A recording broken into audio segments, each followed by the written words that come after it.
All right, guys, thank you for joining me. And as I've already said, thank you to Jim and Amy for hosting such a great event. This has been really fun. Just so you know, we are social distancing, but I came to Sue's house for the weekend. And this is Sue's playhouse, is what I like to call it. She calls it her she shed, but I think it's bigger than my house. Anyway, so Sue is the cameraman.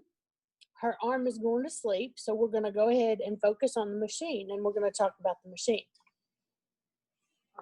So, what I am using is a lady gifted me this Lycra. Now, it might have been missing a part or two, so I called our friend Dave Lord at Chambord, and I ordered up some parts, and they came yesterday. And so I got the new cylinder installed. This is a 60 cylinder from Chambord, okay? And this is an old Lycra. It is a 400, I believe. I don't really know the difference between the 47, 4.5, and 400, but I believe that's what this is. I have 2 tight screws on the bottom here, and the cylinder that I ordered from Dave, it just slipped in there like it was made for this machine. It was really cool. Now then, what we're going to have to decide, and I also had to buy a whole ribber assembly because the machine did not come with a ribber. So I sent him a picture of my machine, and he sent me this ribber assembly that is all brand new, and it kind of makes my machine look a little shabby, but it just slipped right down in there like you can't believe. And while we have that in there, we're going to go ahead and we're going to, because we're going to do a 1x1 rib, okay? So we need to adjust these fins to where they're like this. Adjust, well, wait a minute, how do you say that? Let's adjust these slots to where they're over an empty slot like that. I want that to be in the middle or just a hair ahead, because when I get yarn on the cylinder, it'll push that fin. It won't be quite banging up just that close. So the first thing that we want to do is adjust this, on the Lycras, they have a knob down here. And what that does is that adjusts this arm back and forth, okay? You're turning it right there. Okay, yeah, I'm turning it right there. Okay. So that's what that does. Now, I checked out all of Sue's machines, and her pointer was pointing over a fin. So I thought, well, that's where I'll start this one. So the first thing we're going to have to do is remove 50% of the needles. Now, even though I have an equal slot ribber dial, I'm only going to use every other needle. So I know that this is my first needle, okay? Because on this machine, the half mark is marked already. I haven't even marked the machine, but see how that is taken off? So is my first needle a ribber or a cylinder, Sue? Mine is usually a cylinder. Yours is usually a cylinder. So stitch number 2 is going to be the ribber needle. So we just made sure that it comes out just like that. It could be a little ahead because when there's fabric inside the machine, it's going to back up just a hair. All right. Now, hold on. This hasn't been in and out of the machine. I set it down in the machine to make sure that it would fit on the machine, but I thought I would do the whole operation, timing the ribber and in explaining to you guys how ribbing works. So we've already discussed the fin and the pin. Well, right now we need to take out every other needle, okay, because we're setting up for a 1-1 rib.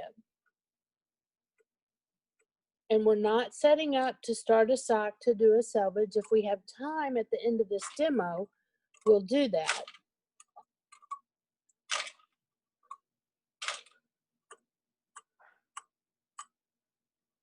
Now, always, if you've watched my videos, you know this is a do as I say show, not as I do. If you keep doing that, you're going to pierce your fingernail or break it. So you might want to get used to using the tool to raise these needles. And I'll raise it 3 or 4 at a time and then lean them forward like that so that I'm removing multiple needles. Just a little time saver. All right.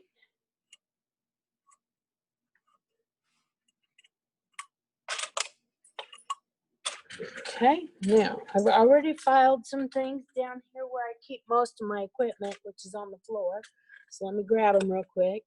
So we can go ahead and cast on with every other needle from here. Okay. And I happen to have the correct number of loops. Typically, I just grab whatever setup bonnet is around. But Sue,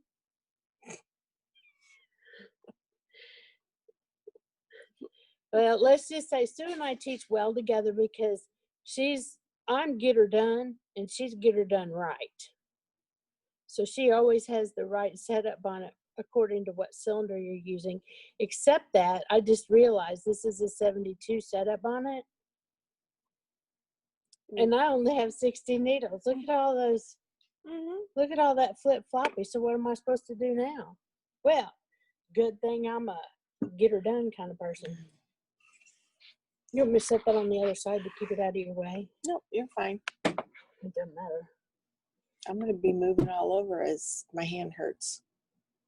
Okay. So, like I said, all this is brand new to me. I want to show them my new yarn guide. Wait a minute. You got to be smarter than your yarn guide to thread it. That's not the way it goes. Is that the way it goes? Oh. I did this like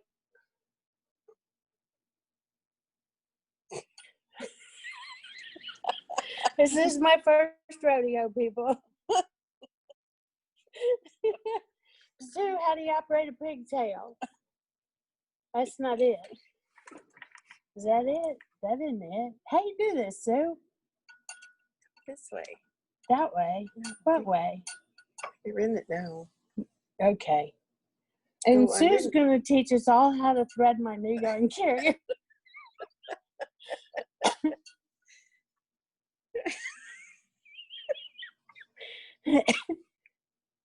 See why I came to Sue's house for this? Okay. So, it's not that funny. Quit laughing. She's crying. I'm sorry. We got 2 whole hours just to get the yarn fit.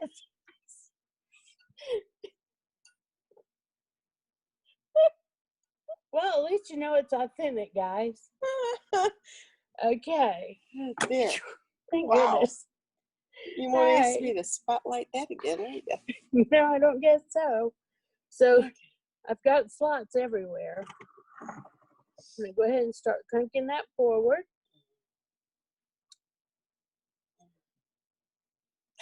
Did someone have a little wine before somebody's asking? No, I don't drink. Oh, wait. I'll have what she's having, they're saying. I'm having a good time. I don't know what you guys are doing. All right, remember I had all those extra loops? So what I'm trying to do is just spread them out moderately evenly. All right, so since I have all the loops on, I'm gonna go ahead and hang my setup bonnet. You think I can manage that without dropping it on my foot? All right. All right, so there we go. Now, like I said, I just installed this guy yesterday. So, hey, Hope, when you find some machine oil, we're going to give this guy a little drink. It's just like a cast iron skillet, like Dave was telling us this morning. You've got to get these things seasoned. They're still talking about this world needs some laughter. Oh, thanks. Thanks, Hope. The machine oil was sitting right here just off camera.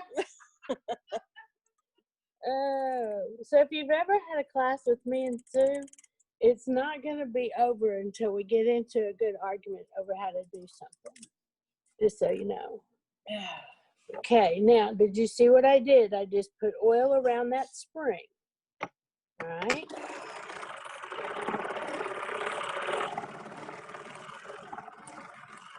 That sounds good. Sounds good, doesn't it? That sounds good. Whew. All right, so when you're ribbing, okay, you've got the fin underneath the ribber dial. You've got the pin on the inside of the ribber dial, and I don't care what kind of machine that you're using, you've got to have something, because what's going to happen, and this took me forever to realize, this moves, okay? So if the fin is on the wrong side of the pin, it's always going to try to want to move forward, and that creates a mess that you're going to have to cut off the machine. Ask me how I know. Okay, so on a, hey Hope, we need a screwdriver now. They On, want to know if it's a closed cylinder. this is a closed cylinder. This is a 400, and you can see that it's closed because of right here. Thank you, madam. So we're going to take this ribber apart,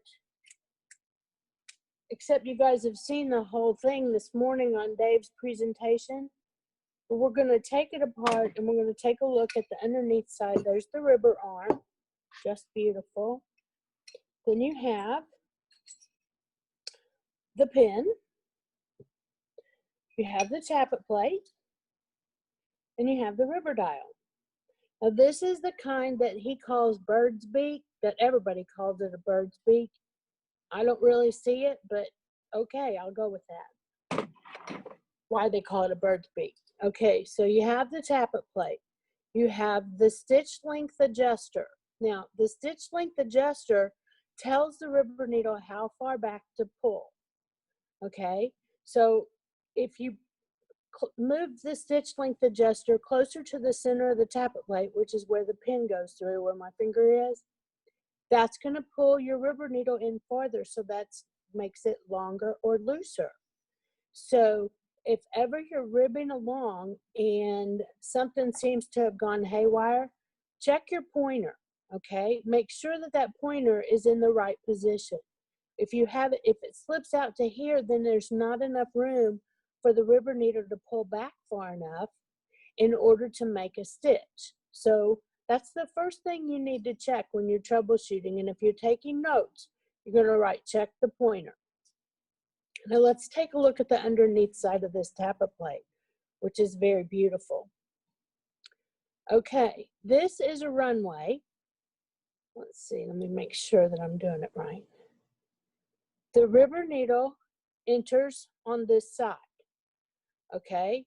When the ribber is in work, and on here it says in and out, you kind of can't see it real well because it was engraved on the metal and then powder coated. So in the out position, if we switch it to the out position, that means there is not enough room for a ribber needle butt to get through there. So that means the ribber is out of work. Flip it back over, switch it to the end position. This is the path that the ribber needle has to follow. Okay, that's what makes the ribber needle go out and go back in. All right, so that's the path that it needs to follow. Now I'm going to go ahead, just for grins, I'm going to put a little bit of oil on there, and it probably won't do us any good because it's all going to fall out before we get it on the machine because I talk so much. Okay, so we're going to put this baby back together. My big pen. Put that on there. I'm going to put a little oil on it just because I went to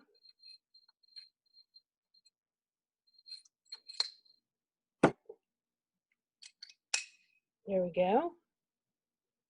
And if what I always do, my first approach when I'm trying to figure out what's going on with the machine, if anything goes haywire, oil is one of the first things that I add, because steel and metal, we learned this morning when Dave was doing his presentation, that it can get galled, okay? So if I don't have the proper lubrication, like if you don't oil your cylinder, and the needles are going up and down, metal against metal needs lubrication.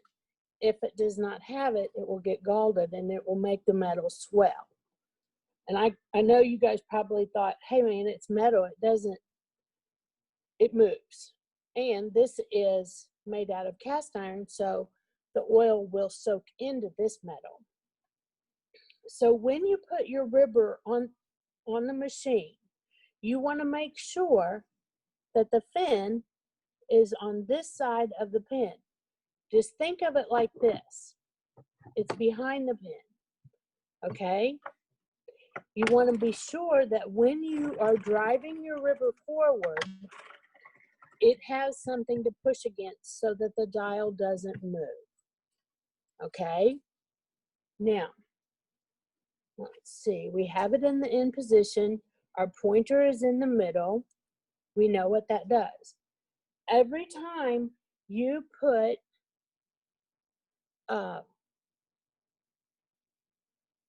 I just got sidetracked because I was reading a chat About the oil. about the oil. What kind of oil do we use? This is Zoom Spout oil, Lily White oil, it's sewing machine oil.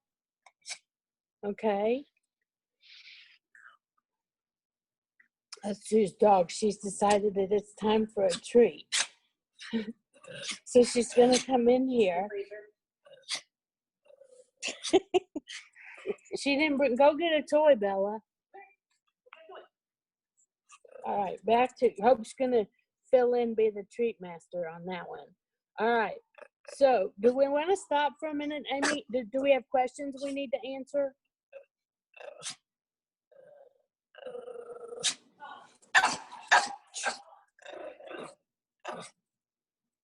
Okay, I guess not. I can't hear anybody if we do.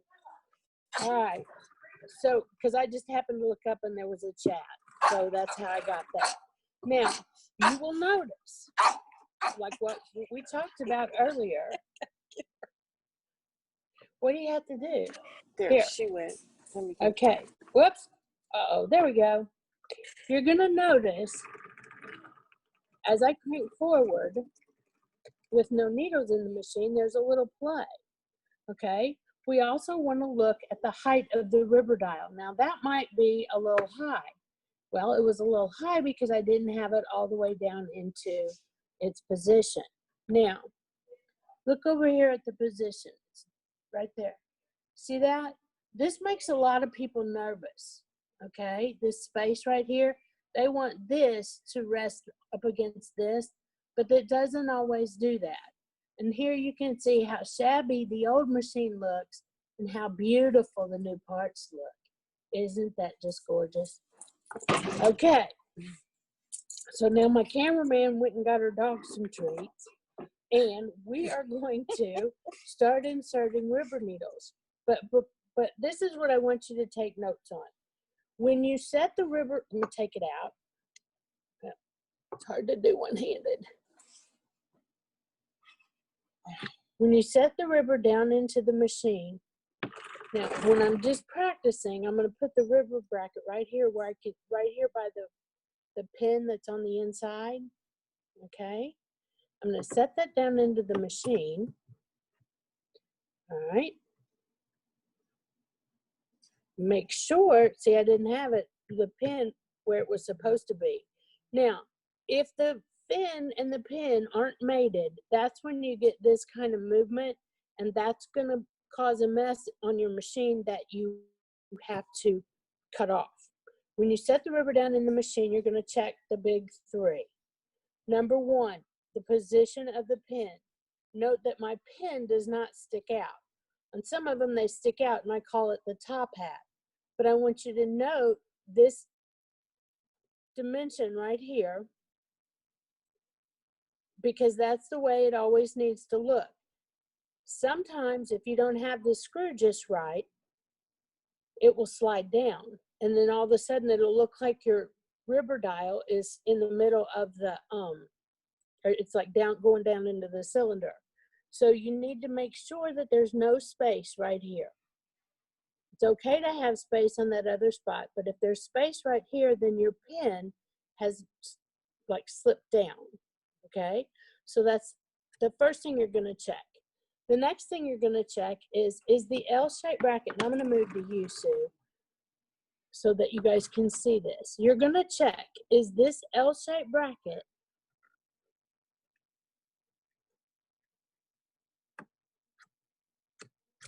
okay, is the L-shaped bracket pushing against the screw head, or is it, like this one is new, so it wants to be, it's a little tight.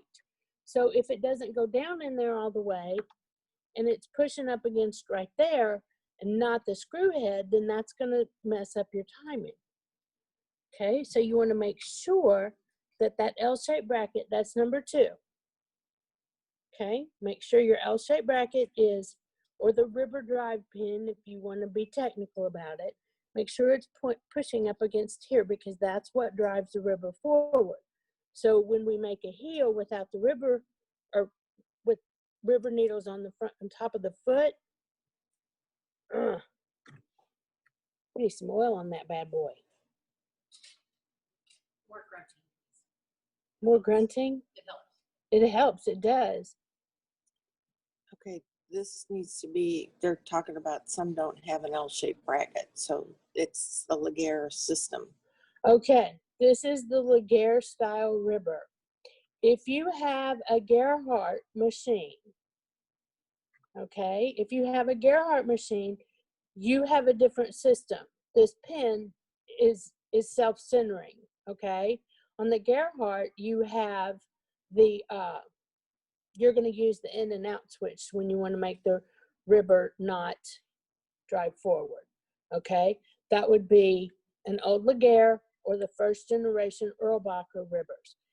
Now, this is specific to this type of machine, this ribbing system.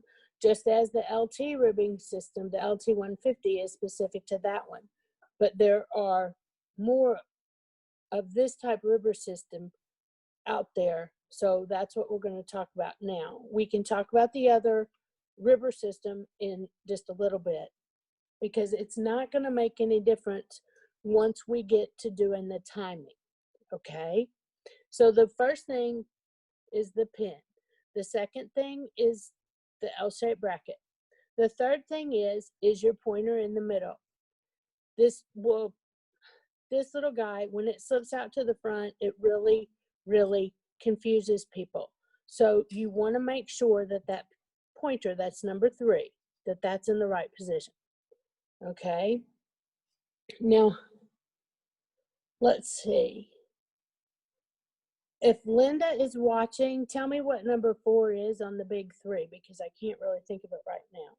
So now we're going to go ahead and we're going to start putting some ribber needles in. And I'm just going to start over here at number 1. And I don't know. Well, the first thing I have to remember is that this is made out of cast iron. Okay. And I have not oiled it. So I am going to run a bead of oil.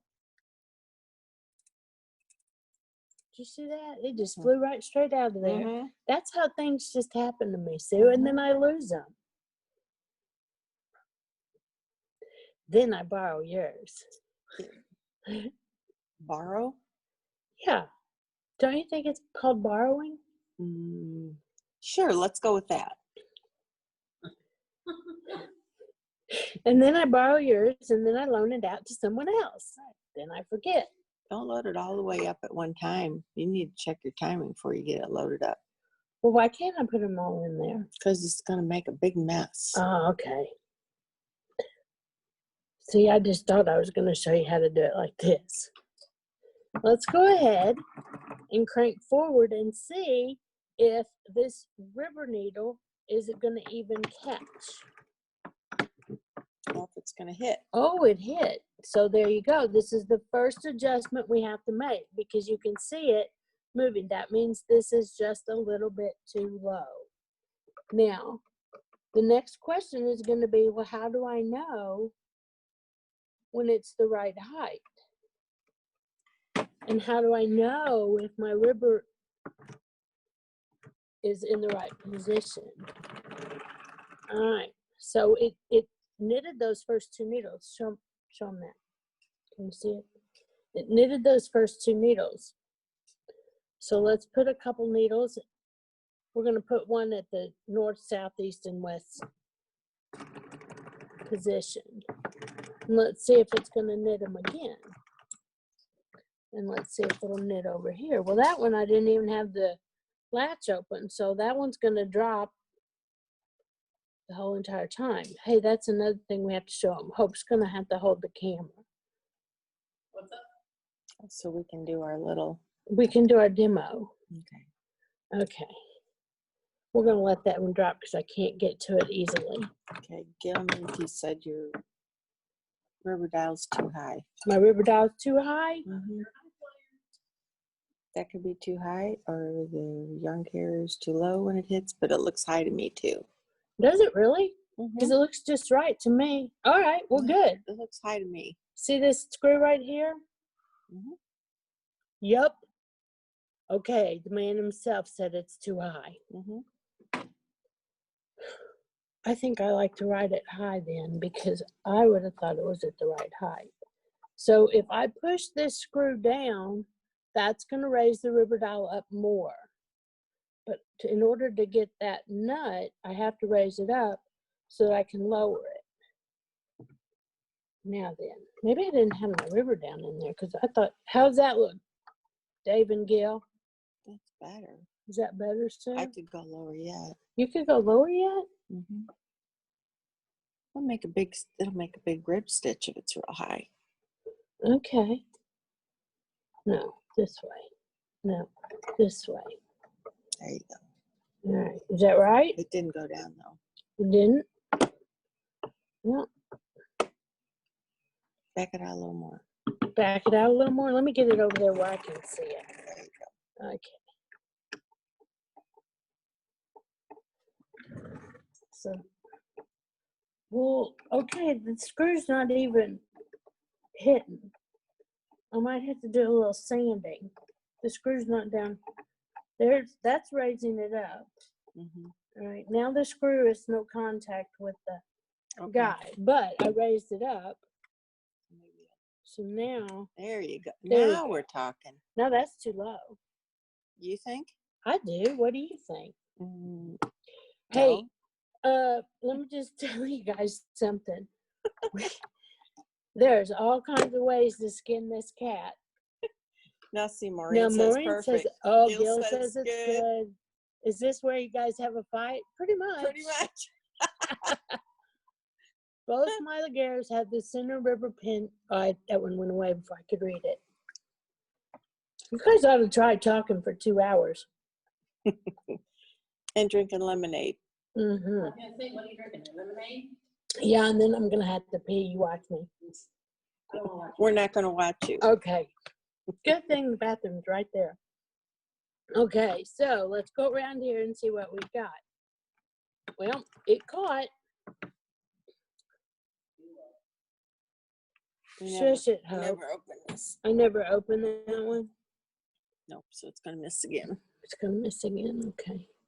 But is it going to catch the next one? I can't see. You can. I can't tell from here. You can't tell from there? Mm-mm. Okay. Are you guys having a good time yet? I am. I am too. All right. The second one caught. Let's open that. it. Okay. There you go. Thank you, madam. All right. Now, they're all catching, and we haven't dropped a stitch. But how do we know if they're catching at the right place? Well, this is what I want to show you. And I want to make it to where you guys can see it the very best. So I need to put some rubber needles right here, don't I? Oh, I can see those. You can see those? Mm-hmm. Ooh, that was a good shot. Oh, you're a good camera person, too. this is what we're watching. We're watching those latches to close. Now we want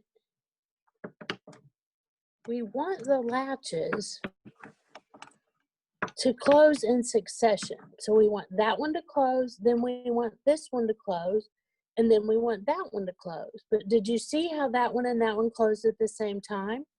So that is timing.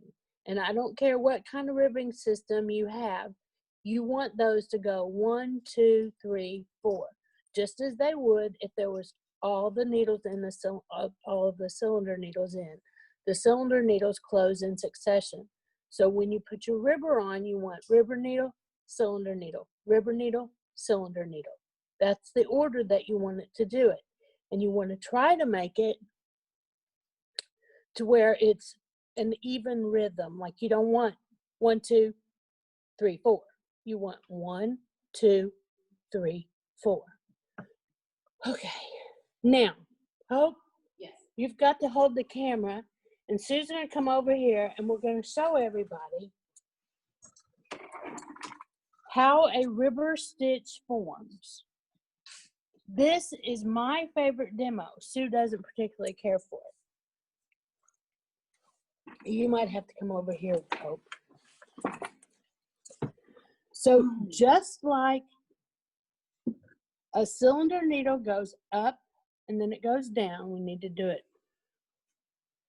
See where the light's real hot? We don't want to do it right there. Yeah, that's good. A cylinder needle goes up, the yarn lands, the cylinder needle goes down, and it closes the latch. Now, a ribber needle does the very same thing. Its only job is it goes out and then it goes in. Okay? So the first row doesn't count because you've got to get your yarn on the machine. Okay, so it's going to be sitting there like this. Then the ribber, the tappet plate, when it goes on its little path, it's going to open that latch. Wait a minute. Okay. Okay. I'm looking at the camera to make sure that everybody can see this real clear. The ribber needle goes out, it opens the latch, then the new yarn lands, then the ribber needle goes back in and it pulls it to make the latch or make the stitch form. That is a purl stitch. The rubber needle goes out, the new yarn lands, the rubber needle goes in. Okay? Pretty easy, right? One more time, Sue.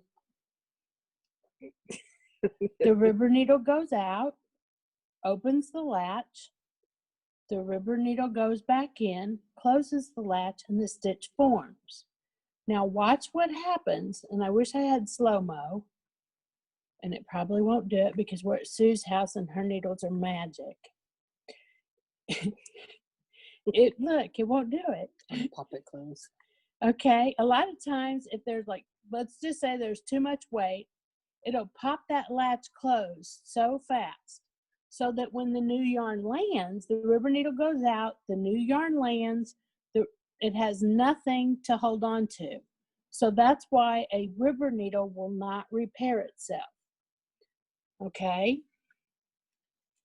I wish I could show that to you like on animation, like a drawing that would make that easier. Do you have any questions so far that I haven't covered? Are you watching the questions, Sue? Not over there, but yeah, I have been. You have been? Okay. Most of it was talk about the height. The height? I got that okay, straightened so out. we've got that straightened out. And I don't know if you guys have ever noticed, I'm going to go ahead and put some oil on this side. I can't remember if I did or not. I don't know if you guys have noticed, but if you get 3 knitters in a room, you're going to have them doing things 3 different ways. There is no one right way to do it. As long as you are knitting a sock or a garment or whatever you're doing on the project, as long as it's working for you, my goal is to teach you how to discern if it's working properly or not. And we're going to call working properly making ribbed tube that fits. Okay. Somebody can. It's gonna be Somebody, turbo. is that gonna be turbo? Mhm. At least he can't hear everybody else talking. That's Sue's husband, Ron's puppy. His name is Turbo, and he is a wild man. All right. So all I'm doing is I'm going to put the needles in all the way around, making sure that the latches are open. Close the door so turbo doesn't come out here. And Ron will open that door and go, "What are you guys doing?" You watch. Mhm.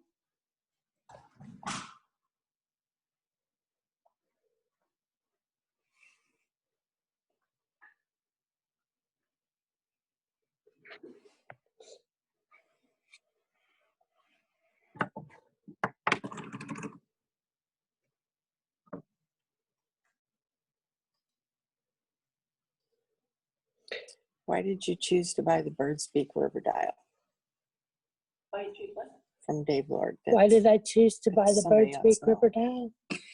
Oh, that's just the one he sent me. It doesn't matter to me. I like both of them. And contrary to what some people say, the Bird's Beak will do a 2x2 rib. The reason I would buy an equal slot river dial is to give myself the ability to be able to knit 2x2, because an equal slot gives you the ability to put 2 purl stitches next to each other. If I only had half the number of slots, I would always have to have a cylinder needle on either side of a river needle. Okay, so I bought the equal slot dial because I want to be able to do a 2x2 rib. The other thing it gives me the ability to do on the 60 is it will let me know, or it will let me knit with 120 needles. Okay, and if I have just the right yarn, I can make an adult size hat that fits with 120 needles. And how do you like that style of mast? Somebody wants to know. Oh, this one? Mhm. Huh. This is the bomb diggity right here.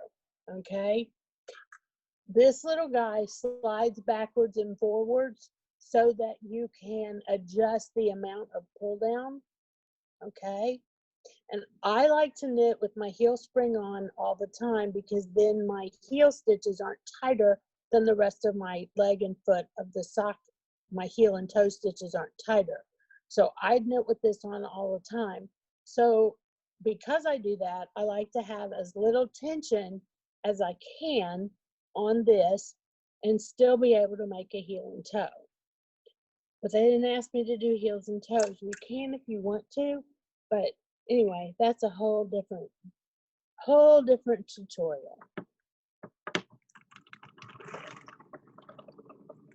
All right, so now remember, we've got those 2 needles closing at the same time, so we're gonna have to get our handy dandy screwdriver. And first of all, everybody wants to know, do you screw it forwards or backwards? It doesn't matter. You can either do it one way or the other. If one way doesn't work, you're gonna do it the other way. But I have to screw it in, in to loosen that nut. And I think I want to screw this out just a little bit. Now, what this is going to do is this is going to change the position that the yarn lands on the river needle. So,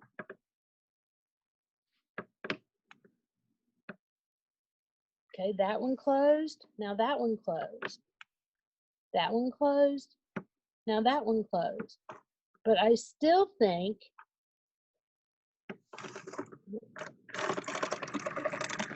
the only drawback to doing it this way is that it's not smooth and silky like it will be once I get these cylinder runways impregnated with the oil. I don't need Jim's bib to impregnate them. All right, now I still think You see where the yarn is landing on this cylinder needle? I want it to land just right here at the top of this hill.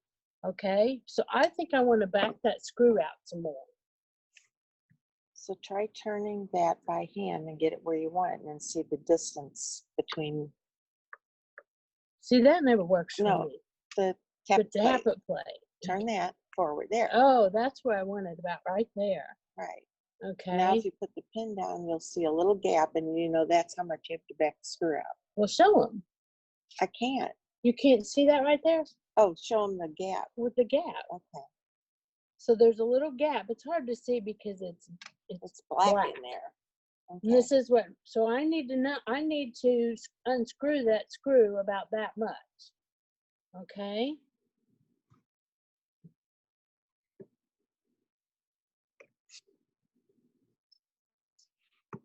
But I have to screw it in. Sue's a great director also.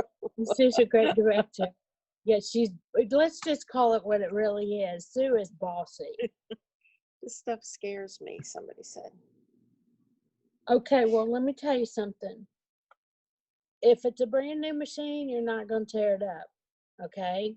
If it's an antique machine, it's been through worse than you. You're probably not going to tear it up. Try it. Don't try it and make a sock. Try it to practice. It's not bossy if it's right. Bossy equals leadership. Yeah. So I bet you've gotten lots of leadership awards, Sue.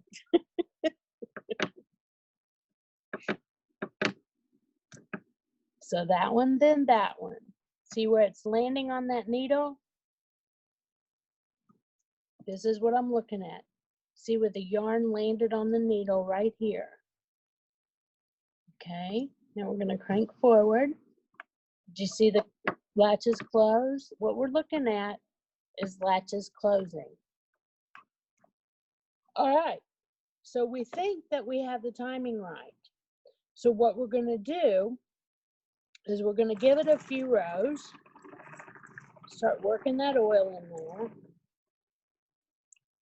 And you're going to notice I am not cranking to beat the bait. All right. When you are knitting, if you want to know if you have a dropped stitch, we're no longer going to look at these needles that we were just looking at, okay? That the ones that had already knit. If you want to know if you're dropping a stitch, you have to watch. Latch open, latch open, latch open, latch open.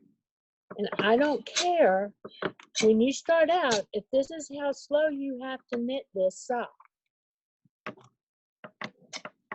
That's just what you're going to have to do. Where's Hope? Until you, where's Hope? The dog, what is she, hungry? Or is she No, just bored? She just knows I'm busy. Oh, she knows you're busy. Mm-hmm. You didn't bring a toy, Bella. Hey, get the ukulele. Let's make her play the ukulele She for won't. everybody. She won't do it. Oh, now she can't find it.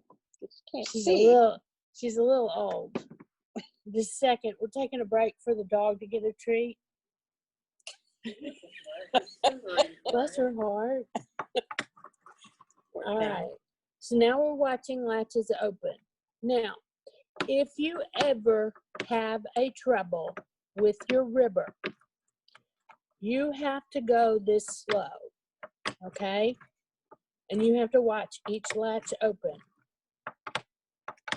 Okay, you have a cylinder stitch. Oh. I don't know if you got a bad needle or what. I found some bad needles yesterday when I was working on my, how'd it do? Grab that one.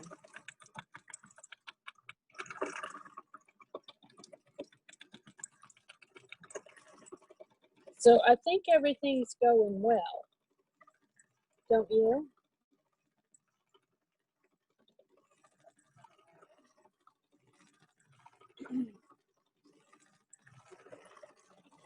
Now, what else can happen to a ribber? Well, why don't you just go ahead and pull my yarn out of the way for it? Show you other problems. Okay. All right. Here, this is a good one. Watch this. When the yarn gets caught up underneath here, okay? I set the yarn on we're knitting along, and all of a sudden it is so tight. What happened? Look at the tightness of those stitches. And they won't knit anymore. It's because the yarn got caught up. This is what happens when people try to knit with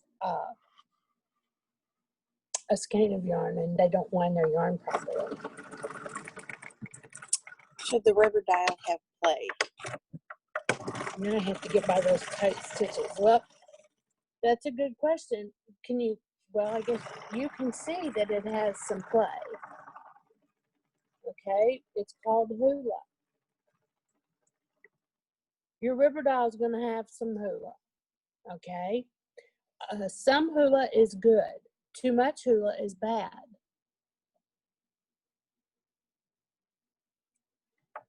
All right.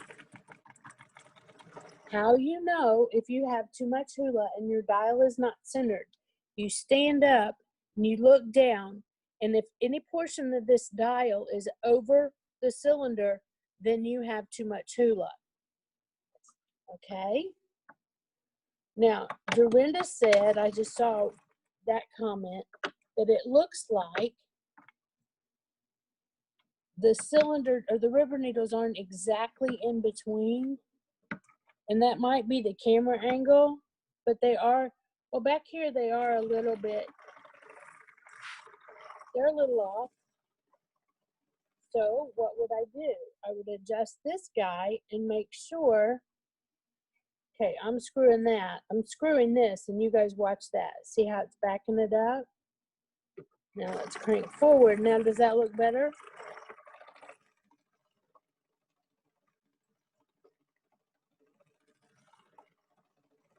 You know, all machines have features and benefits, okay? And they pretty much all make socks, okay? And one of the features and benefits of a Lycra or this type of river system is that you can change the pitch on the fly, okay? Like if it wasn't right exactly in the center, you notice we didn't drop any stitches. It would just make that river stitch a little closer to one of the cylinders. It would be uneven. But it's not a deal breaker, okay? Now, what's the next question, Sue? I don't see any. Okay, this is Amy out there? I Me? don't get, yeah. Yeah, I'm here. Have we missed any questions? I'll check up. I'll go back and look. I don't think so. I'll look. Okay, okay, well, I've got this great camera person.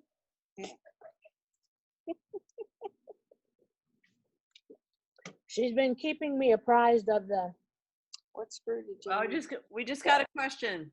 What screw did Jamie just suggest to get river between here, cylinders? I'll bring it here. No, she wants to know that. Oh, this one right here, Okay. Okay. good. okay, I'm looking for more. okay. Yeah, this is the question and answer session, you guys. Okay. Do you have the weight on the mast, or can you show us? Did you answer that one already? Oh, too much pull down weight can cause drop river stitches. Anything, a hiccup in the yarn can cause that latch to flip close.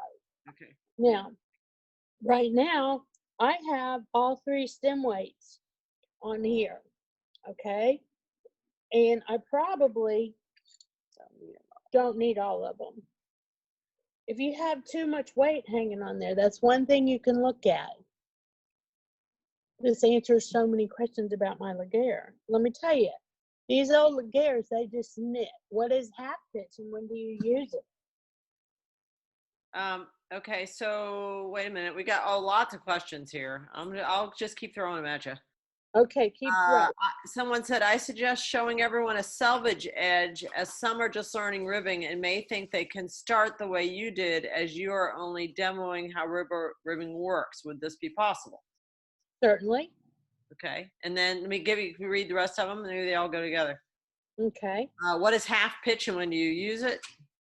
Well, we're gonna use half pitch on the ribbed hat that we're gonna make tomorrow, Oh, good. Okay.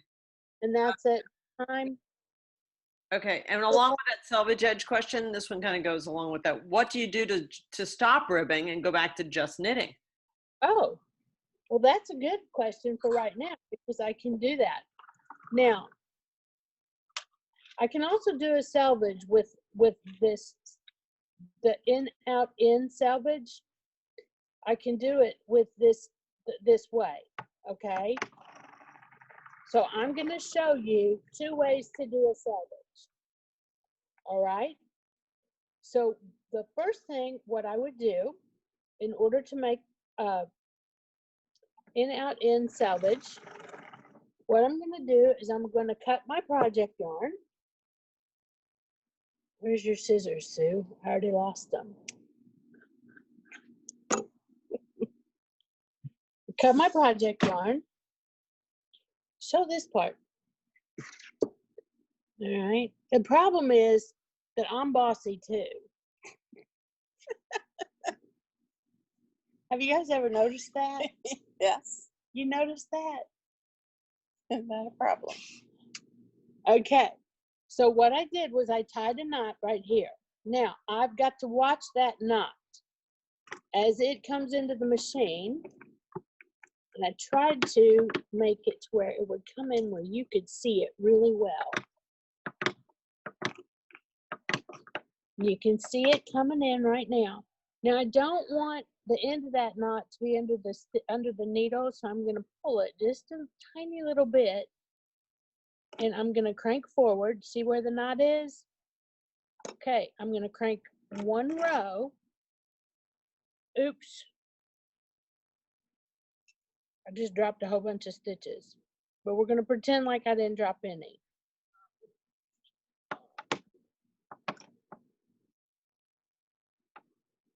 Okay, we're gonna have to make a little adjustment here. This is a little too close and it's a little too hot. Okay.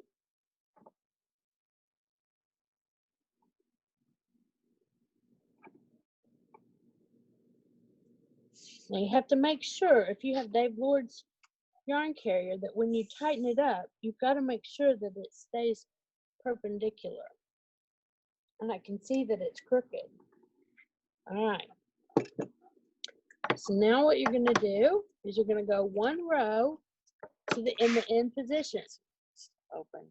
Huh? A bunch of closed latches over there. Yeah, because I dropped all these stitches I right know. here from here to here. But I can still show how to do it. Now, you notice that back here is knitting and these guys are getting ready to come out. Okay? Now I'm going to switch when I'm almost there. I'm going to switch this to the out position. These needles will continue to knit. And I'm going to do 1 row in the out position. Okay, and I hold a little bit of tension on there. Now, when I get around to that same spot, I'm going to switch back to the end position. Okay. And if I hadn't dropped a whole big bunch of stitches on this one side, we would be making our rib sock. Okay, that would be that in, out, in selvage. Now, the nicer looking selvage, which we're going to cut this off. How am I on time? I'm at an hour. We've got plenty of time to do this. I'm going to cut this off the machine, and I can take those rubber needles out now. Whoa, that was not us. Okay, so now I can lift this ribber off the machine. No, I can't. Why can't I? Because there are rubber needles underneath here, so I can cheat. Okay, there's rubber needles underneath here, and so I can't lift this off the machine. I'm just going to let that drop back. Then I can take my rubber off the machine. All right, and I can come over here. Get these rubber needles out. Is there a question there, Sue? Okay. I love, love, love doing Zoom because it's interactive. When I do Sock TV, I'm sitting there talking to a camera. Well, and Joyce. And Ron. Ron doesn't ever shut up back there. Where'd my setup on it go? I guess it was attached to the.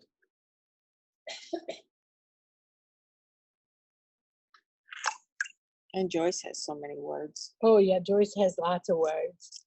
Fin to the left, right. Jamie, Fin yep, to the Jamie. Oh, yeah, never mind. You got it. Fin to the left or to the right? Somebody was asking. Okay, look here on the machine. Now, I want the fin. Remember, we're going to be knitting this way. Okay? So I want the fin to be butted up here so it holds still. So it's going to be, if you're looking at the machine, it's going to be to the left of it. Okay? So let's see if I can't slide that down in there. Where you guys, it's a hard thing to get on video. No, I don't think we can make that shot. Anyway, you want the fin to be on this side. Okay? Behind it. Behind it. And the thing of it is, and I don't know that there are any machines out there, you want it to be behind it. If your pin was on this side, or if your pin's on this side, or if your pin's on this side, if I told you left or right, that's going to mess you up. Like some of the old Gerhardts, they have their pin back here. You've got to have the fin behind it, and that would be to the right. So you don't want to think about that to the left or right. You want to think, how is it going to be butted up against the pin that's inside? All right, so let's cast back on real quick. Now this selvage that I'm going to show you is one I learned from Sue. The in-out-in selvage I learned from Jenny. They were my two most influential knitting teachers.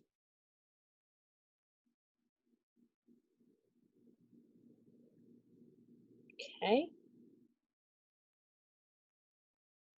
Oh, let's do this with waist yarn. Hey, Amy. I was going to ask her, did she do her painted yarn demo yet? Oh gosh, now we have to We're thread going to this. do it tomorrow. Jamie, I'm going to do that first thing in the morning. Okay, well, stop it, Sue. I did it. I did it. I did it. I did it. Hey, we've got a question that's been asked a couple times. Could you start ribbing this way and then hang a hem, or do you have to selvage first? Some people, you have to do, okay, a 1-1 rib will not unravel, okay? But if there's lots of different ways to do this. Like I said, the one that works for you is the best way to do it. Don't think that just because I said do it like this, there's different ways to do it, okay? If I were going to do, let's say, a 2-row hung hem, I would start with all my cylinder needles in, do 2 rows, hang the hem, then put the ribber down in there and change the cylinder needles to a ribber needle. Remember that part where I'm the getter done? You remember? You know how that is? Mm-hmm. That's entirely too many steps for my personal use, okay? This selvage that I'm going to show you makes a beautiful top to the sock. Alrighty? And it's less steps. I like less steps. Because remember, I'm getter done. Okay. So now, I'm doing it like this on purpose so that you guys might learn something. It's my story. I can tell it any way I want to. Okay. Now, you see how I got this, and I think I'm cast on, but I've got this one, this latch is not open. Well, what does that mean? This latch over here is not open. This one's not open. Okay, so I've got to get all those latches open. Well, you know, it worked for 2x2. It will not work for a 2x2. because a 2x2 rib, the second rib stitch and the second cylinder stitch will both be live stitches. So if you're going to do a 2x2 rib, I suggest starting with all the cylinder needles in, doing an E-wrap cast on, then switch those cylinder needles. You're going to have to do 2 rows, and then switch those cylinder needles to river needles to make your 2x2 rib. But like I said, that's not the only way you can get that job done. It's just one way to do it. Okay, so now I'm gonna, nope, I'm not ready. What causes yarn to build up on something, but it's cutting off the message. What causes yarn to build up? That would be your tension is too tight. Okay, so I'm gonna come over here. Now you see where my stitch number 1 is? Actually, let's start it on this side so that they can see better. This is my half mark, okay? I normally started at the right-hand side, but the way the camera is, you're going to be able to see it better if I do it on this side. Okay, so here's my half mark. I'm going to go until this needle closes. Okay, so that's the last needle. It has closed. If I cut this yarn and push it down to the inside of the cylinder, the yarn will fall underneath the latch and the stitch will drop. So what I want to do is I want to go just a little further because I want both of my yarns to knit on this needle. Now here's the hole. The yarn change is not going to occur at the hole. The yarn change is going to occur back here. Okay, that's the takeaway from this. Everybody wants the yarn change to occur right here, but really it occurs right here. So I'm going to cut my yarn. And I'm going to bring it in front of that first needle. Okay. Now you can do this on 1 needle or 2 needles. Sue does it on 2 needles, but I went a little too far, so I can only get it on 1. I'm going to bring my yarn in, and you're just going to be amazed at how fast I can do this. Watch. No, that's not it. I hate pigtails. There. That's not it either. You're staying on the I'm cord. staying on the cord, sorry. Clockwise? Well, see, I'm left-handed. The clock goes the same way for both of us. Oh, well, that's my story. Okay. God, it's going to give me a hot flash, just like I'm at Sock TV or something. Bring yarn to the left and around. Okay, let's have a little drink. I'm having a little stress here. Maybe you guys could drive me to drinking. Okay. So now you see where I have both yarns knitting on this needle. So I'm going to knit 3/4 of a row. I'm going to set the river down into the machine. All right. Making sure that the fin is against the pin.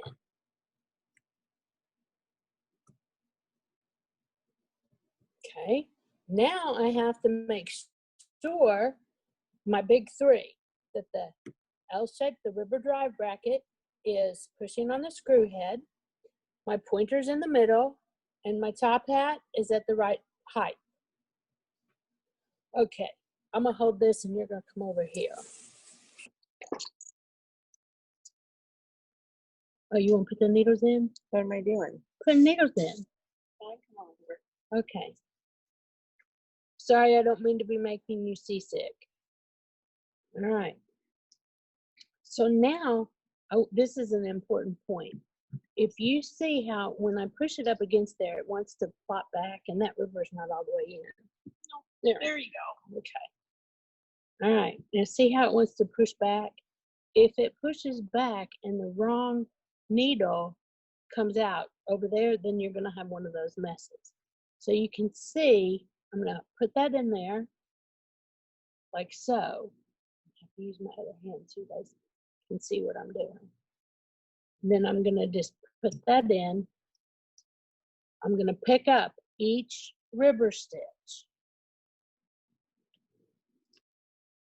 Okay, and I'm left-handed, so I like to do it with my left hand, but I don't want to block your view. Okay.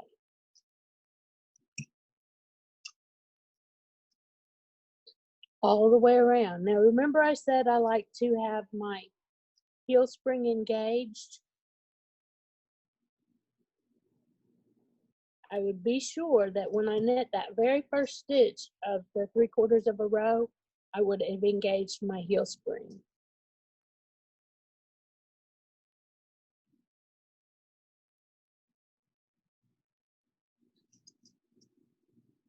You did a good job on the camera, Sue. Thanks.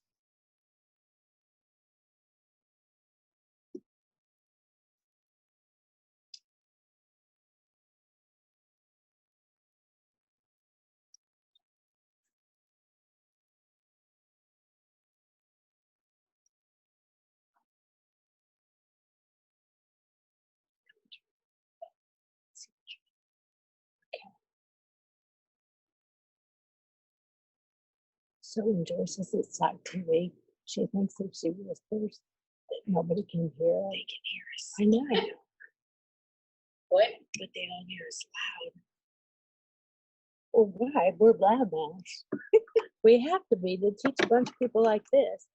Okay, now, as I complete the rest of that 1/4 of a row, I'm going to make sure that this needle, you watch over here, make sure that it's knitting. And you see this little J hook right here? I love this feature on this machine, or on this tablet plate, because that tells me from here to here, I can install all these ribber needles without having to crank forward. Do you know how old this machine is? How old is this machine? Early 1900s, maybe. I don't know if you know. I don't know how old this part of the machine is, but this is less than a month old. It was like arrived yesterday. Is that its actual birth date? I don't know. So these parts are brand new. They're from Chambord. Dave Lord, our friend up north.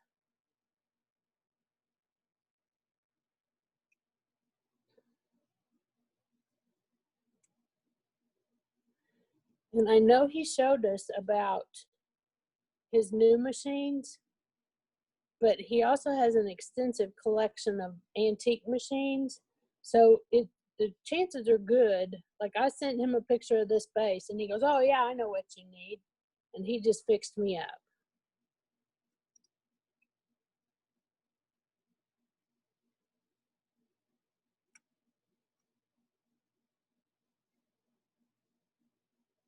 Oh, I like to call this part when I go fishing. See, I get my hook open and I put it down in there and I catch a piece of project yarn. If I catch a piece of waste yarn, I don't have the right fish on the hook. It's got to be project yarn.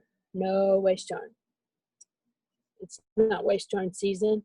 It's only project yarn season.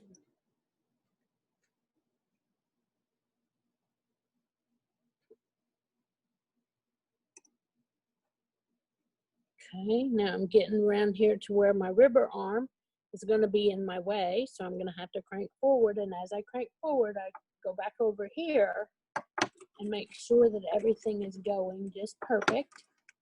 And it is.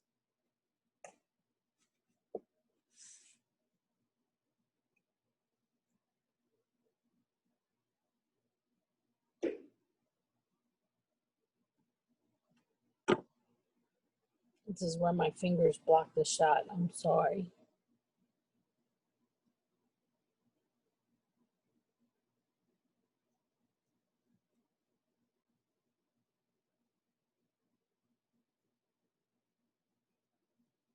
Okay, so all my rubber needles are in. Now, this is the selvage, okay? This first row can be a little tight, but now we are knitting the cuff of the sock.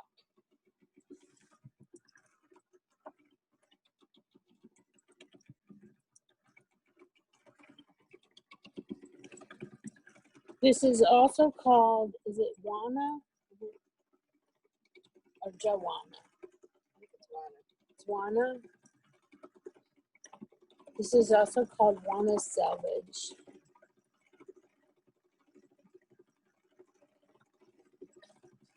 Okay. Now, once I have my cuff knit, and I just did a few rows because we've already done rows of ribbing.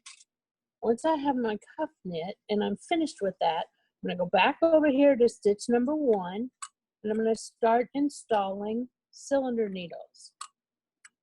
Okay.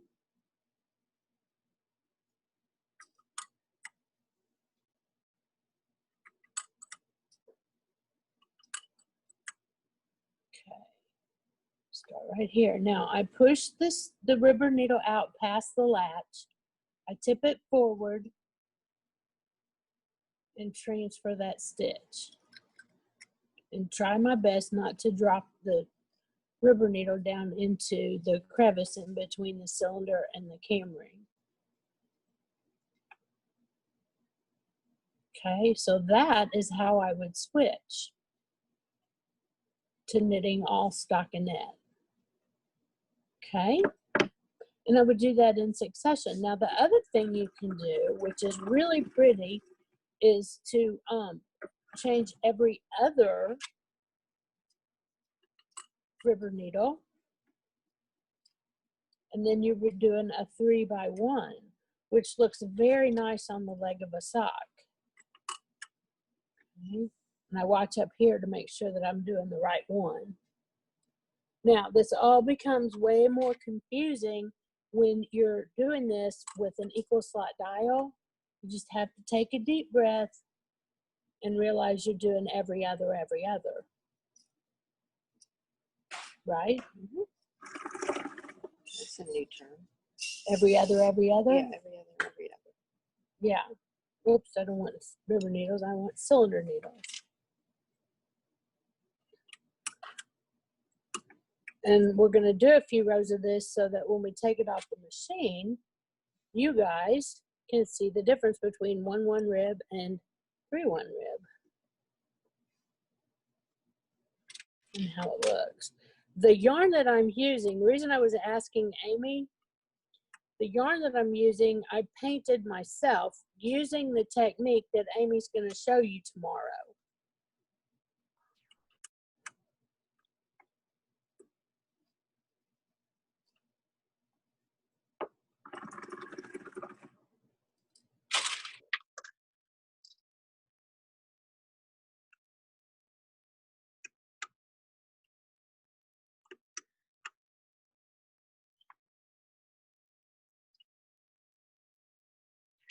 When I'm doing this, I feel like you guys feel like you're watching paint dry.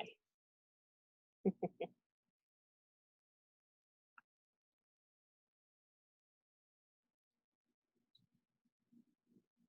can do one more 3x1. And I'll switch this one to have a little more 1x1.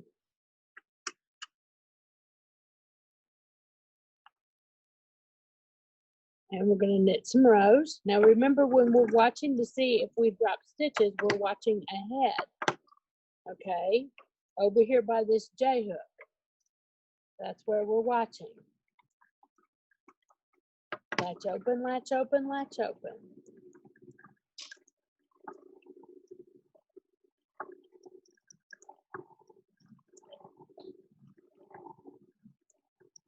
Now, if for whatever reason, I don't know why I would, but what we can do, you could also go back to ribbing. Like if you wanted to rib the bottom of the foot after the heel, you can go back to ribbing by installing a rubber needle. Okay. Remember, every other. 1, 2, 3. See, I told you it got confusing. And I take the stitch, get that in my hook of my pick tool, and remove the cylinder needle. All right.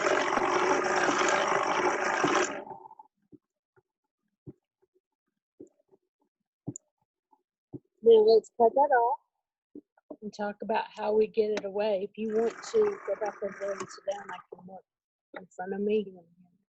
Yep. Slowly. Just make people throw up. Hey, Jane, we're having trouble hearing you. I think maybe somebody's hands over the mic. No, can you hear me now? Yep, I hear you fine. That's good. Okay. I must have just talked somewhere else.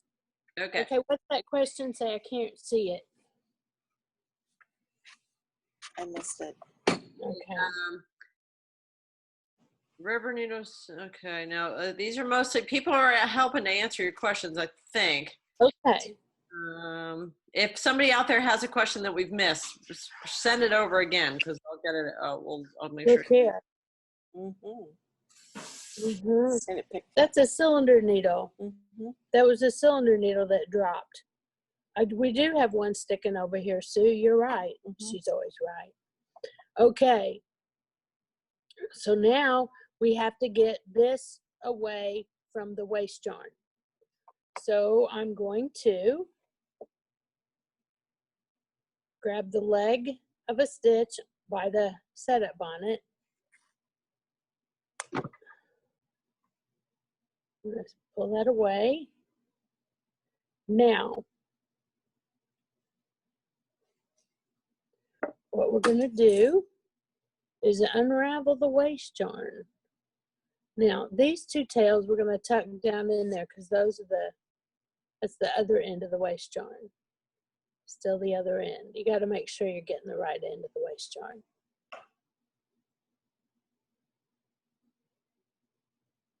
Where's my tail? Here it is. All right.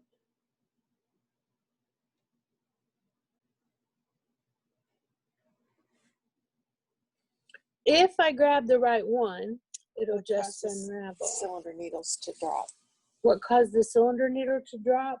I think I had a sticky latch. Does it drop more than once?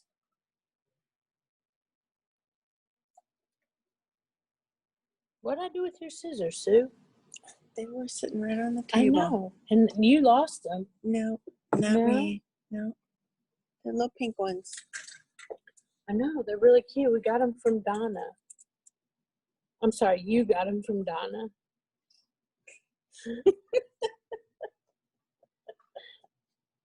They weren't mine, ever. No. But seriously, Where did they go? this is how I lose everything. Here they are. That's where I keep all my stuff. Uh-huh. All right, I'm gonna just start trimming because I'm trying to find my right tail. And you know, you never can find it when you're doing a demo for people because this should just unravel. Just like that. Ta-da! Ugh, it stopped. Hurry. There you go. Okay, so when I get to the last row of rib or waste yarn, you're going to notice how it starts pulling it up like so. That's where this other tail becomes important because I can pull it up, gather all those stitches up right there. Okay? That's that dropped one. All right. Now what I would do is shoot a little hot steam on there and let it dry. Then I would clip that waste yarn and pull it out, and there you have your selvage edge. Isn't that pretty? Gorgeous. Just lovely. Pretty yarn. It is pretty yarn, isn't it? We'll be making hats out of this yarn tomorrow. So there you go. All right, Amy, any more questions that we missed? Does anybody have any more questions? I think you answered this one. What causes cylinder needles to drop when the river is doing fine? Looking for troubleshooting tips. Troubleshooting tips on that. Either your cylinder tension is too loose or you have a bad needle. Yeah. Okay. I thought we got a couple more messages. Can you show us an E-wrap? I have to have all the needles in. So ask more questions while I'm doing that. Let's see. Will this be on SAC TV? It's been on Talk TV a bazillion times. Not this video. Not this video. No, you won't go to Talk TV to see this video. Somebody wants to know, do you take each sock off individually with this method? With this method, it's best to do so because you're going to end with all the needles in the cylinder. And you can either crank 20 rows of waste yarn and pick up, you're going to end up with all the needles. So you would have to go back to every other needle. Somebody wants to know, what is sock TV? Oh, well, Sock TV. Yeah, where is Ron when you need it? Did he pay you to ask that question? No, no. This is from Victoria Everett. Okay, Ron is the genius behind Sock TV. I go sit there and film. That's all I do. Okay? I don't get any money or anything. And then on Fridays, you can, when I film it live. So if I make a mistake, then it's live. I mean, you guys are with me for all of my mistakes. And believe you me, I've been doing this for 10 years and I make my share of mistakes still. It kind of goes along with the get her done kind of personality. Anyway, you can watch it for free. You go to socktv.tv. Okay. Then, let me finish here. Yep. So then there's more than 175 training videos. You pay $10 a month to Ron by subscribing. And there's more than 175. I don't keep track of the numbers on a weekly basis, but I do it once a week.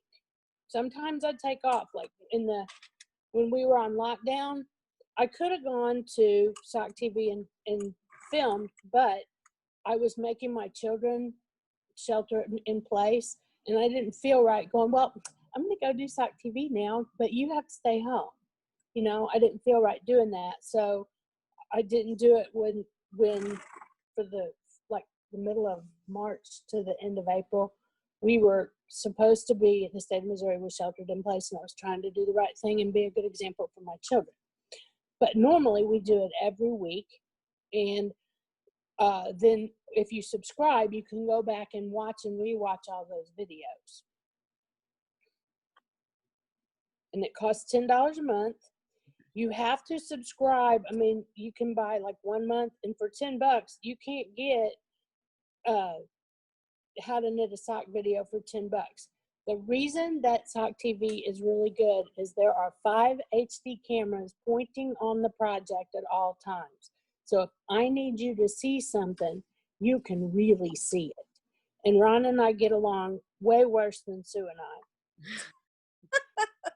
And so Somebody wants to know, what is the name of that selvage so that they can search for it on Sock TV?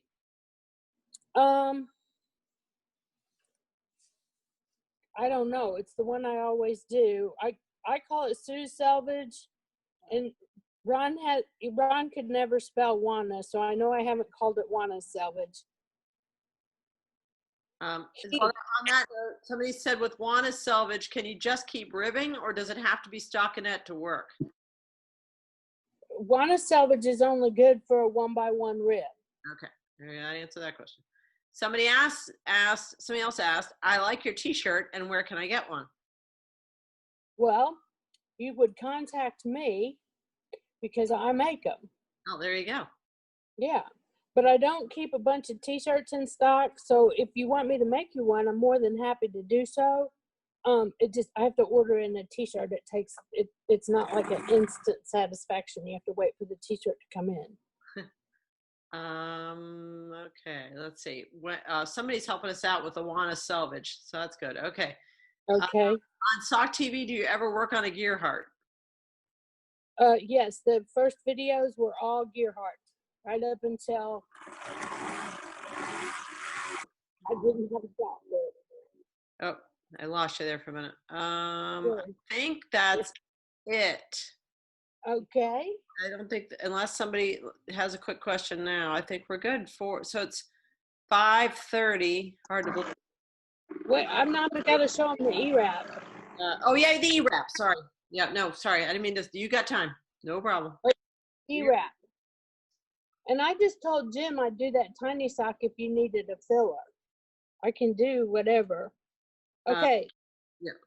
E-wrap. If you're making notes, you're gonna stop at 6 o'clock and start raising needles at the needle number 1 position.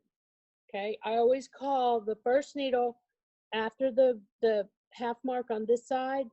I call that needle number 1. And I'm going to start raising needles. But remember, I've stopped at 6 o'clock. The reason is I can't start raising these needles. And I'm going to start my E-wrap at needle number 1 because I like to start all my projects on needle number 1. Now, as I can't raise any more needles, I'm going to crank forward and continue raising needles. Okay. Then I'm going to clip the tail and put that tail right down in here. Now, I'm practically a professional at this pigtail now. Good. Watch. Clockwise. There you go. Ta-da! Okay, so I have a slotted yarn carrier, but if I did not have a slotted yarn carrier, I would feed it through right here at needle number 1. Okay, then I would crank this forward to get it out of my way. And what I'm going to start doing is making cursive E's. I'll come to you. Okay. Making cursive E's around each needle. Okay. Now, it doesn't matter if you wrap where the cursive E is on this side or on that side. It doesn't matter. Just as long as you do it the same way all the way around. Okay. Whoops, you can't skip a needle.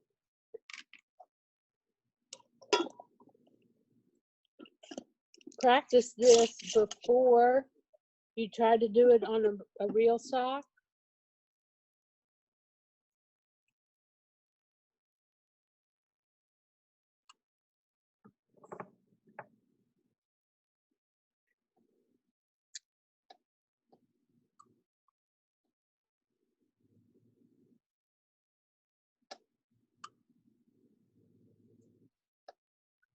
Okay, and as I go around, I get that yarn carrier out of my way. Oops. You don't want to wrap them super tight, but you don't want to wrap them loose. And you'll notice that I'm holding the yarn down with my other finger.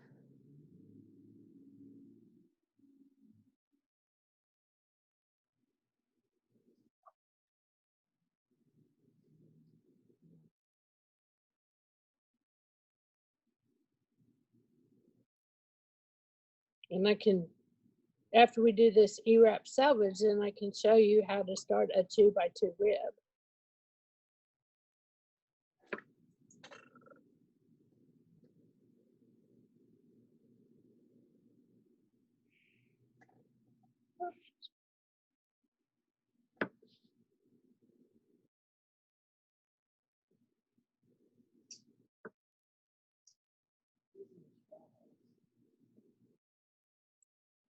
Using a straw helps.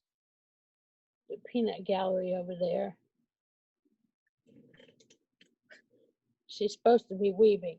All right, so now I'm going to back this up and I'm going to pull my yarn, make sure everything is still, and my yarn got tangled around my yarn carrier, which I would have taken off and dropped a bunch of stitches. Make sure that's all still the way it's supposed to be. Okay. Now I'm going to start over here at needle number 1 and I'm going to lower these needles. The yarn has to be underneath the latch. So you're going to want these latches to be a little bit open and you're not pushing these needles all the way down. Okay.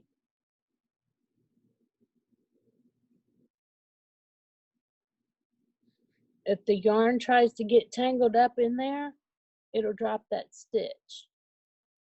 Okay? So on this operation, I always go really slow because that E-wrap takes me extra time to start a sock. More so, I feel like, than if I hung a hem. So I'm going to do this one needle at a time to be sure that I don't screw it up.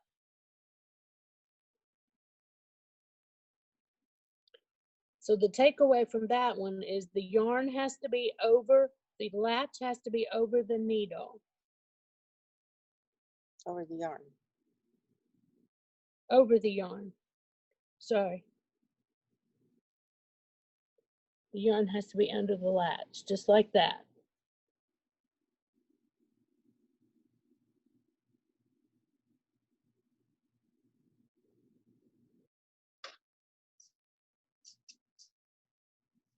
Someone just asked, does the E-wrap have the same stretch as the other selvages? Yes, it does. It does. You know, like when you latch off and it only stretches so far, the E-wrap does not do that. It stretches along with the 1x1 rib or the 2x2 rib. Now, as I start cranking this row, you can see I can't crank forward. Push that down just a hair. And did you see how little bit I pushed down? That was enough to get it. And I'm going to knit each of these stitches slowly and watch them like a hawk. Okay. Now, do you see this? Well, you'll see it better on that side. So just a minute. Remind me, I'm going to show them about the braid. Remember, my E's are all facing in.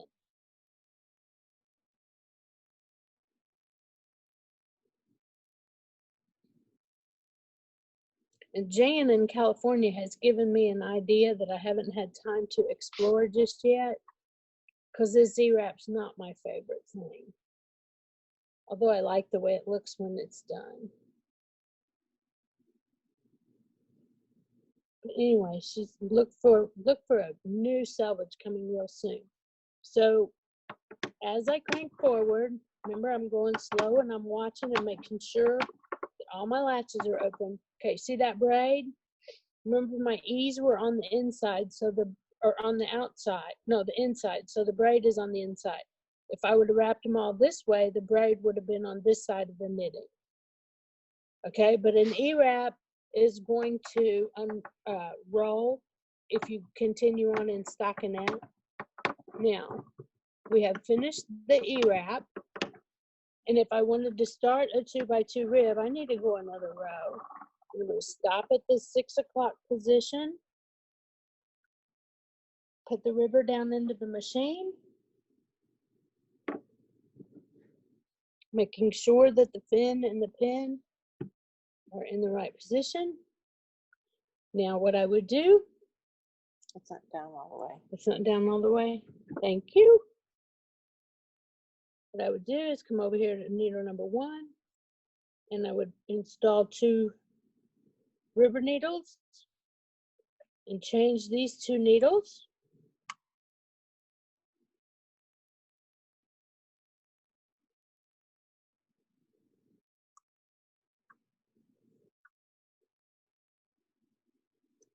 Okay, so that would be my first set of 2x2 ribs. I would skip 2 slots or 2 needles and do this all the way around. Now, I'm not going to make you watch that all the way around.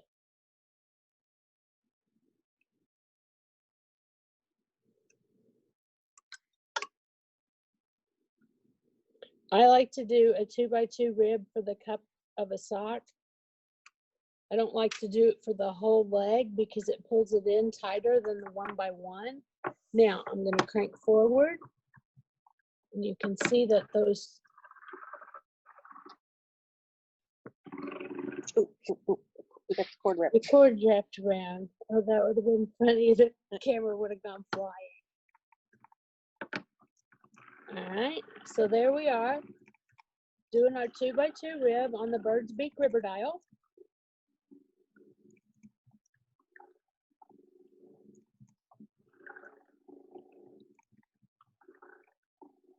Beautiful. Beautiful. All right. We've got 20 minutes. What else do you want to know?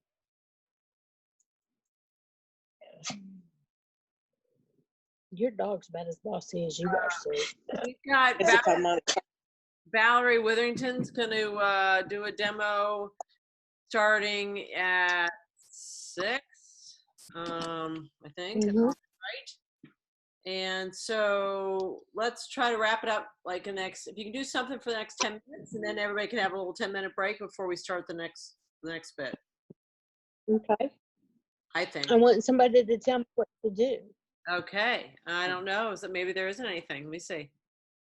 Everything. You know what? You can, yeah, somebody says, dang it, my toddler needed dinner. Anyway, any way to get a recording. Yeah, we're going to get recordings. It was recorded. I've been recording the whole thing. Dang it. Let's see. What else we have? Explain 12 o'clock. Somebody said explain 12 o'clock. Yeah. Okay. That is a really good question. Okay.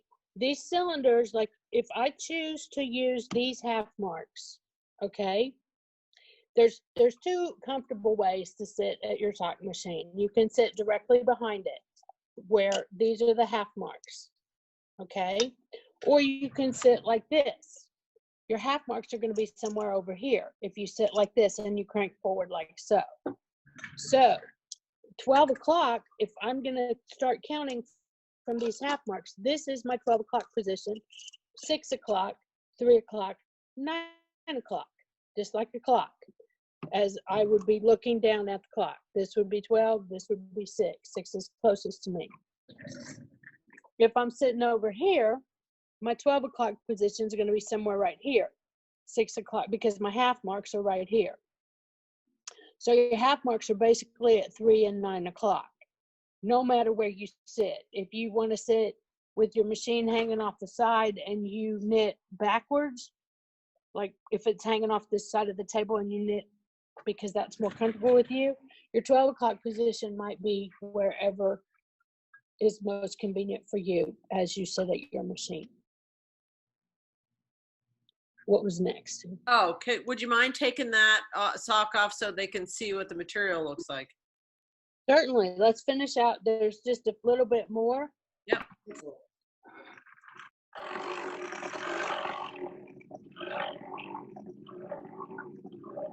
Which selvage is stretchier? Which selvage is stretchier? Well, the two that I showed you, the three that I showed you, they're all of equal stretchiness. The only one that's not stretchy is when you use a latch hook tool to take off the cuff of a toe-up sock. That one is not stretchy when you latch it off. Hung hem's not real stretchy either. Hung hem's not real stretchy because That's stockinette just doesn't stretch as much as. So here's the fabric. Okay. Here's the way the selvage looks.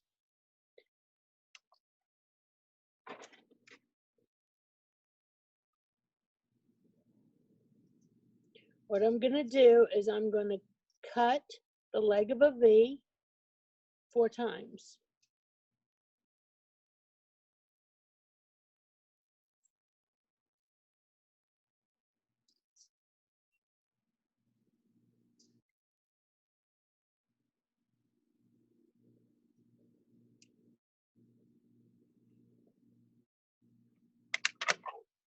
Okay, now once I've cut it, then I'm going to find a tail. And I'm trying to do this where y'all can see. Well, that would not be a tail. Yeah, it is. It's just dirty. Okay, so here's my selvage. I'll find this tail right here. So there's my selvage edge. I think that's pretty, that braid look. But like if you did the Rose City roller socks, when you do the E-wrap selvage and then 35 rows, it's a short sock. It's a fun little pattern. I'll show you though. Oops. Hey, Jamie, Yeah. somebody said, would that selvage still work if you didn't use a ribbon but were just knitting? Just start. Yeah, yeah. That's what I'm talking about. There's a Rose City Rollers. That's a type of sock you can find. I think find the pattern for that. What it is an E-wrap selvage. You go 35 rows. I'm just trying to get a tail to pull. And somebody said, I assume the E-wrap will work on a 2x1 rib. It'll work on a 2x1 rib, yes. Okay. And another question, any tips, tricks, or warnings when using Lycra? When using Lycra, okay, here's the E-wrap selvage, but you can see that it's stockinette. It wants to roll, okay? But it is a finished edge. You never see that beautiful braid. That's why I say it doesn't matter if you want to have the braid on the inside or the outside. Tips and tricks to using Lycra. Okay, come up here. You want the Lycra to be as far away, it gets caught on everything, even the little things on your fingers. It's just can drive you crazy. So you want the Lycra, like if I have this kind of a topper, you have Lycra or your project yarn here, your Lycra goes from here, but you don't want the Lycra to get caught up in this stuff. Their Lycra would go from here all the way to here and feed into the machine along with the project yarn. In my opinion, and again, this is my opinion, I don't use Lycra to make a sock smaller. I use Lycra to keep the sock shape. The socks that I have Lycra in last me longer than a season because what happens is my socks just keep shrinking. But if you have the Lycra in them, it keeps holding its shape so I can wear socks. I've never worn through a pair of socks because they always got too small before I started using the Lycra. I'd have to pass them on to somebody that has smaller feet than me. So the tips and tricks on the Lycra is to keep it out of this business right here so that it goes into your machine freely. We have one more question. Do you ever use a detached cord to remove waste yarn? I don't because I'm a get her done kind of person, and that detached cord takes me longer to fiddle with it than it takes me to get the waste yarn away from my project, so I don't use it. And It's a step that I don't. Question, but there actually was one more that I forgot about. Somebody asked, do you have that yarn that you use for sale? And I said, I didn't think you did, but we're going to be hand painting yarn just like that tomorrow, and you can learn how to do it yourself. Exactly. Yeah. I've got the wool to die for. Okay, and then there is a question. I think we're gonna you're not gonna be able to demonstrate it, but maybe there's time. Maybe there'll be time tomorrow when you do your hat. I don't know, but somebody says, what about little people socks, not babies?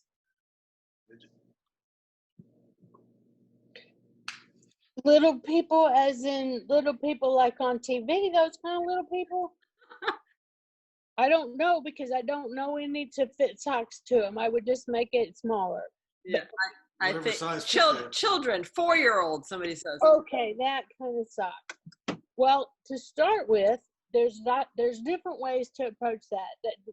Did you see Amy's little baby sock maker? It makes a sock about that big. It is the cutest thing, and those would be great for infants. Okay, but for a toddler sock, you've got lots of different options. Like you could take your 72 cylinder and you could make a sock with 36 needles, heel and toe and everything. You would just treat it like it was a regular cylinder, doing it with 36 needles. Or if you had an 80, you could make it with 40 needles. On the 60, I could do it with 30 needles. I would probably use Lycra, and I would wash and dry the sock to make the fabric look a little nicer. There's 48 slot cylinders that you can use to make a pretty darn small sock. The other thing you can do is make a sock with ribbing on the top of the foot in the Lycra, and that makes a really small sock. Here's the problem. When I started doing this, I made Zoe a pair of socks on the 60 cylinder, and I ribbed the top of the foot, and she was probably 8, okay, maybe 6, I don't know. She was little, and I gave it to her, and it was way too small. Those kids, they grow like weeds. You can't keep them in socks. my opinion. That's a good one. All right, Jamie, thank you so much. That was Thanks for having me. jam-packed. And she'll be back. Jamie will be back tomorrow to demonstrate how to do a hat. Here's the hat we're gonna make. Oh, wow. Look at that. That looks awesome. And I made it with a 72 cylinder and a 36 slot rubber dial.